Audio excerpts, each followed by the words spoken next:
ملزم کو جو ہے وہ اس کا فائدہ پہنچتا ہے کہ اگر آج ایک لا پاس ہو گیا جو پچھلے لا سے ڈیفرنٹ ہے، جس سے ملزم کو جو ہے وہ فائدہ پہنچ رہا ہے، اس کا تو فوری طور پہ اطلاق ملزم پہ ہو سکتا ہے، لیکن ایک مقدمہ قائم ہے اور اس میں کوئی ایسا امینڈمنٹ آ گئی اس قانون میں جو کہ اس کے مفادات کے منافی ہو سکتی ہے، تو اس کا ریٹروسپیکٹیو اطلاق جو ہے نا کرمنل مقدموں میں نہیں ہوتا۔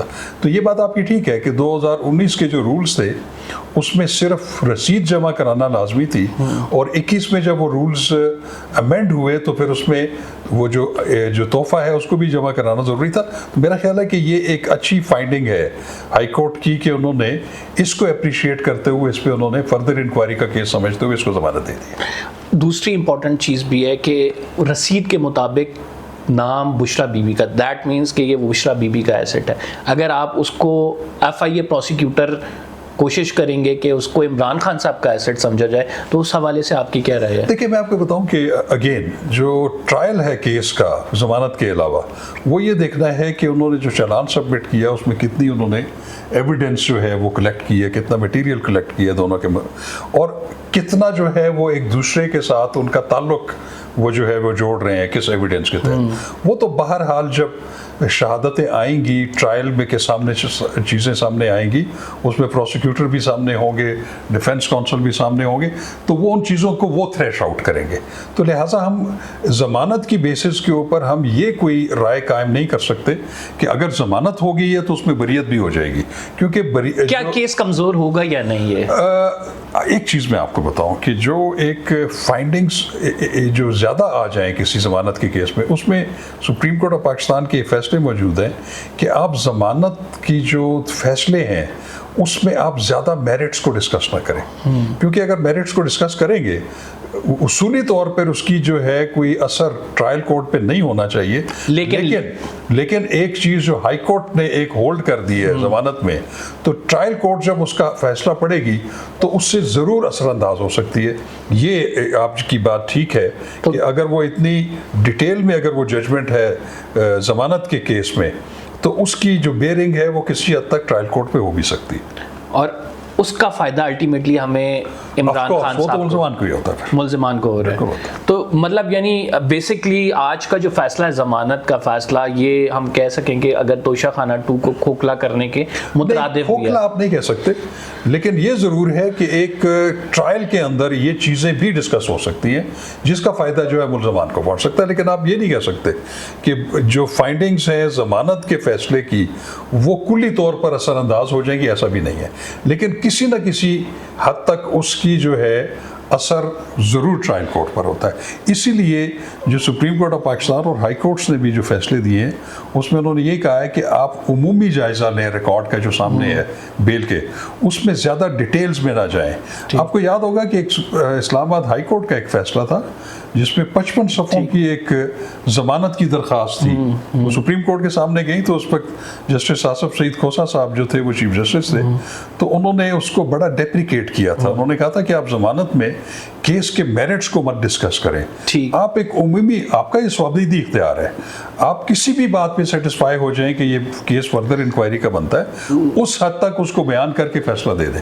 تو اس لیے میں سمجھتا ہوں کہ زیادہ ڈیٹیل میں فیصلے جو ہیں ضمانت کے وہ ٹرائل کو کسی حد تک ایک کیس تو یہ ہو گیا ہے، اور دوسرا کیس آپ کو پتہ ہے 190 ملین پاؤنڈ کا جس کا فیصلہ سنایا جانا تھا، لیکن وہ فیصلہ جو ہے نا بڑا پر اسرار ہے۔ وہ پہلے جو ہے کچھ صحافی کہتے ہیں یہ غائب ہونے لگا ہے، فیصلہ غائب ہو جاتا ہے، مؤخر ہو جاتے ہیں، پھر اس کے بعد اس کی دوسری ڈیٹ اناؤنس ہوتی ہے، اور دوسری ڈیٹ سے پہلے پھر ہم دیکھتے ہیں کہ خبروں میں آ رہا ہے کہ ہو سکتا ہے فیصلہ نہ سنایا جائے، اور پھر فیصلہ نہیں سنایا جاتا۔ آپ کی نظر میں کیا یہ عدالتی جو نظام ہے، جو انصاف کا نظام ہے، اس پہ لوگوں کے اعتماد کو کم نہیں کرتا کہ عدالتی عملے یا جج کے بجائے کہیں اور سے خبر آ جائے اور فیصلہ مؤخر ہو جائے، پھر اس بات کو تقویت نہیں ملتی کہ فیصلے کہیں اور لکھے جاتے ہیں؟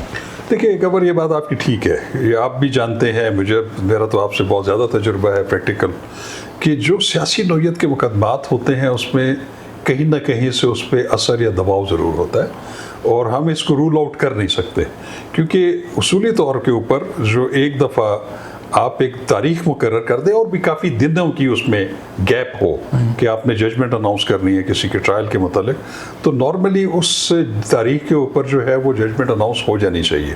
لیکن کسی وجہ سے ججز جو ہیں وہ رش آف ورک کی وجہ سے کبھی کبھی وہ نہیں بھی لکھ سکتے. تو یہ کوئی ایسا ہارڈ اینڈ فاسٹ رول نہیں ہے کہ آگے اس کی مزید التوا ہو جائے.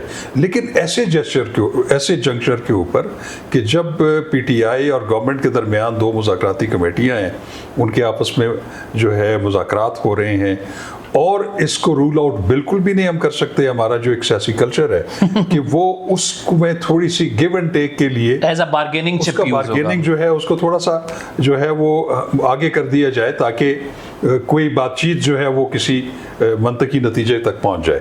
تو اس کو ہم بالکل بھی رول آؤٹ نہیں کر سکتے. لیکن یہ بھی ہے کہ اگر جج کے پاس جینونلی اگر یہ ریزن ہے کہ اس کے پاس کام زیادہ ہے، ایک دفعہ مؤخر ہوا، دوسری دفعہ مؤخر ہونا، اس سے زیادہ سوالیہ نشانات اٹھتے ہیں. بالکل یہ تو بات ہے. مطلب آپ خود بھی جج رہے ہیں، آپ کو پتا ہے کہ یہ تو کتنے پریشرز ہوتے ہیں جب سیاسی کیس کی پرٹیکولرلی بات. میں آپ کو بتاؤں، ویسے تو اگر ایک میجسٹریٹ سے لے کر سپریم کورٹ کے جج تک کسی بھی پریزائڈنگ آفیسر کو یا جج کو پریشر تو لینا نہیں چاہیے. ایک تو بالکل اس کے ضمیر کے مطابق فیصلہ کرنا ہے آئین اور قانون کے مطابق. لیکن جہاں پہ یہ اسپیشل کورٹس ہیں، جیسے اکاؤنٹیبلٹی کورٹس ہیں، ایف آئی اے کی کورٹس ہیں، اینٹی کرپشن کورٹس ہیں، یہ آپ کی نارکوٹکس کی کورٹس ہیں، جتنے بھی اسپیشل لاز ہیں، میں ذاتی طور پہ اسپیشل کورٹ کے کانسیپٹ کے خلاف ہوں. اس کی وجہ یہ ہے کہ جب ایک خاص جورسڈکشن میں آپ کام کر رہے ہوتے ہیں، ایک ہی قسم کے مقدمات ہیں، ان کے لا آفیسرز آپ کے ساتھ ملتے ہیں، ان کے آئی اوز، ان کے سارے، تو وہاں پہ ان کا آپس میں زیادہ انڈرسٹینڈنگ ڈیولپ ہونا جو ہے اس کو آپ رول آؤٹ نہیں کر سکتے. تو وہ اس میں ہم نے دیکھا ہے کہ وہ پھر پروسیکیوشن زیادہ مائنڈیڈ ہوتے ہیں جج صاحبان. تو اس لیے میں یہ کہتا ہوں کہ جو ہائی کورٹ لیول پہ، جب تک میں ہائی کورٹ کا جج تھا، میں آپ کو بالکل یقین سے یہ بات کہہ سکتا ہوں کہ مجھے کبھی نہ چیف جسٹس نے یا کسی سینئر جج نے یا کسی اور قوت نے کسی فیصلے کے لیے مجھے کبھی بھی اپروچ نہیں کیا. یہ جج کی اپنی ایک ریپو ہوتی ہے، اس کی اپنا ایک اور. لیکن ٹرائل کورٹ لیول پہ آپ کہہ رہے ہیں کہ رول آؤٹ نہیں کیا جا سکتا، اپروچ ہوتی بھی ہے اور پریشر بھی ہوتا ہے. بالکل ہو سکتا ہے، بالکل ٹھیک ہے. ہائی کورٹ پہ ذرا ایک بڑا لیول ہے، مشکل ہوتا ہے، وہ تھوڑا سا خط بھی لکھ دیا جاتا ہے. اور پھر میں آپ کو بتاؤں کہ وہ جو اسپیشل کورٹس کے حوالے سے خاص طور پہ میں کہتا ہوں کہ اسپیشل کورٹس میں سمجھتا ہوں کہ وہ اس میں زیادہ چانسز ہوتے ہیں. یعنی یو آر سیئنگ کہ اسپیشل کورٹ اب جو یہ اڈیالہ میں بنی ہوئی ہے، جی اس میں یہ چانسز میکسیمم پہ ہیں. دیکھیں، اس کو رول آؤٹ نہیں کیا جا سکتا. میں آپ کو آنیسٹلی ایک بات بتاؤں، کیونکہ یہ بات زبان زد عام ہے، اور آپ نے دیکھا ہوگا کہ تجزیوں میں بھی، پوڈ کاسٹ میں بھی، اور سوشل میڈیا پہ بھی یہ بات جو ہے وہ بالکل بہت عام ہے کہ یہ جو دوبارہ اس کا التوا ہوا ہے اس فیصلے کا، یہ شاید وہ جو مذاکرات ہو رہے ہیں اس کا جو ہے شاخسانہ ہو یا اس کے فال آؤٹس ہوں.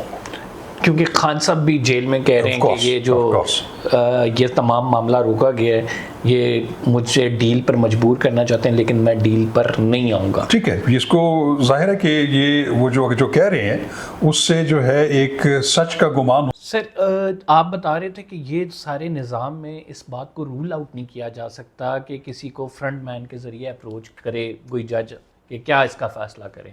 تو ایسا ہوتا ہے؟ بالکل ہوتا ہے. دیکھیے، میں آپ کو بتاؤں، میرا ایک ذاتی ایکسپیرینس ہے کہ ہمارا ایک مقدمہ جو ہے ہمارے کلائنٹ کا چل رہا تھا، اور اس پہ اسی طرح ججمنٹ ریزرو ہو گئی، اور اس کے بعد ہمیں پیغام آیا، میں اس کا نام نہیں لوں گا، لیکن چونکہ یہ ایک مینس جو ہے ہماری سوسائٹی میں. کیا پیغام آیا تھا؟ پیغام یہی آیا، میرے ایک ایسوسیٹ جو اس کو دیکھ رہے تھے، کہ ان کو کسی ایک وکیل صاحب نے کہا کہ جی آپ کا مقدمہ جو ہے وہ اس پہ فیصلہ محفوظ ہے، اگر آپ اپنے فیور کا مقدمہ کروانا چاہتے ہیں تو میرے سے بات کریں، میں اندر بات کر لیتا ہوں.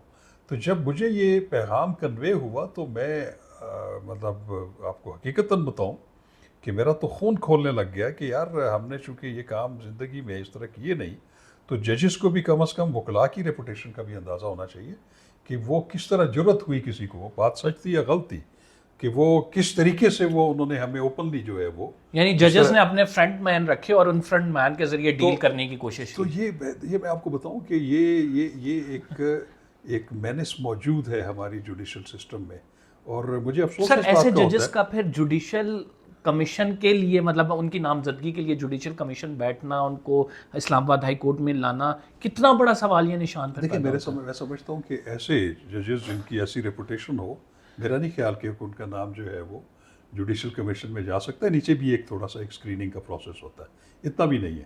آپ نے دیکھا ہوگا کہ ایک اسلام آباد کے زیر تحت ہی جو ڈسٹرکٹ جوڈیشری تھی، اس میں ایک جج صاحب کو جو ہے وہ اسلام آباد ہائی کورٹ کی ڈسپلنری کمیٹی میں بلایا اور انہوں نے اس بات کا اقرار کیا کہ میں نے اس کیس میں اتنی اماؤنٹ لی ہوئی ہے، اور ان کو پھر ڈسمس فرام سروس کیا گیا. جی تو اب بدقسمتی کی بات یہ ہے کہ اس وقت جو مراحت ہے نا ڈسٹرکٹ جوڈیشری کی بھی اور ہائی کورٹ سپریم کورٹ کی تو خیر بہت زیادہ ہے، ٹھیک. وہ اتنی ہے کہ وہ اپنا ایک ایمانداری کے ساتھ ایک وقت گزار سکتے ہیں، اچھی زندگی گزار سکتے ہیں، لیکن ان کی مراحت اور تنخواہیں زیادہ ہونے کے باوجود بھی، میں سب کو نہیں کہتا لیکن ایک خاصی تعداد سر موجود موونگ ہے. On to the next topic, وہ بڑا امپورٹنٹ ہے. جسٹس محسن اختر کیانی کو آپ نے جوڈیشل کمیشن میں جگہ نہیں دی ہے. اب جوڈیشل کمیشن 26ویں آئینی ترمیم کے بعد جو ڈیزائن کیا گیا اس میں چیف جسٹس ہوتا ہے اور چیف جسٹس کے ساتھ سینئر پیونل جج ہوتا ہے. اب بلوچستان ہائی کورٹ میں ایڈیشنل ججز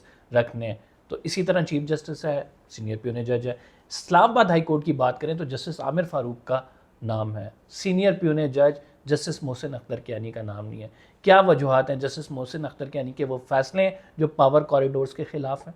دیکھیں میرا تو خیال یہی ہے کہ وہ جو پہلے والا جوڈیشل کمیشن تھا اس میں کم از کم یہ سملیرٹی تھی، اور اس میں بھی کہ اس میں جس ہائی کورٹ کے جج کا تقرر ہو تو اس میں چیف جسٹس اینڈ سینئر جج آف دی رسپیکٹیو ہائی کورٹ دونوں ممبرز ہوتے ہیں جوڈیشل کمیشن آف پاکستان کے.